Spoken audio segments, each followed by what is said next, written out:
দক্ষিণ সুদানে জাতিসংঘ শান্তিরক্ষা মিশনে অংশ নিতে বাংলাদেশ নৌবাহিনী ৯৯ সদস্য ঢাকা ত্যাগ করেছেন।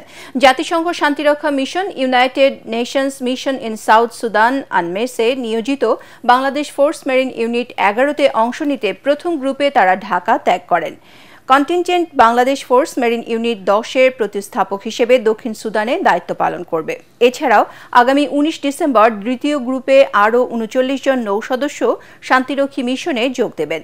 জাতিসংঘের নির্দেশনা অনুযায়ী বিশ্ব শান্তি প্রতিষ্ঠায় নৌবাহিনীর ফোর্স মেরিন ইউনিট দক্ষিণ সুদানে কাজ করছে। সুদানের প্রত্যন্ত এলাকায় নিত্য প্রয়োজনীয় জ্বালানি, খাদ্য সামগ্রী, ঔষধ ও মানবিক সাহায্য বহনকারী বার্জসমূহের নিরাপদ চলাচলের নিশ্চয়তা দিতে কাজ করছে তারা।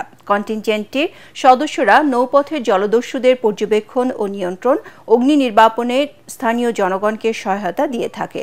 এছাড়াও বার্জসমূহে কর্মরত বেসামরিক নাবিকগণের নিরাপত্তা, দুর্ঘটনা ও কবলিত জাহাজে উদ্ধার তৎপরতা এবং মিশনে নিয়োজিত সদস্যদের প্রয়োজনীয় রসদ সামগ্রী দুর্গম স্থানে পরিবহনে নৌবাহিনীর সদস্যরা নিয়মিত কাজ করে যাচ্ছে।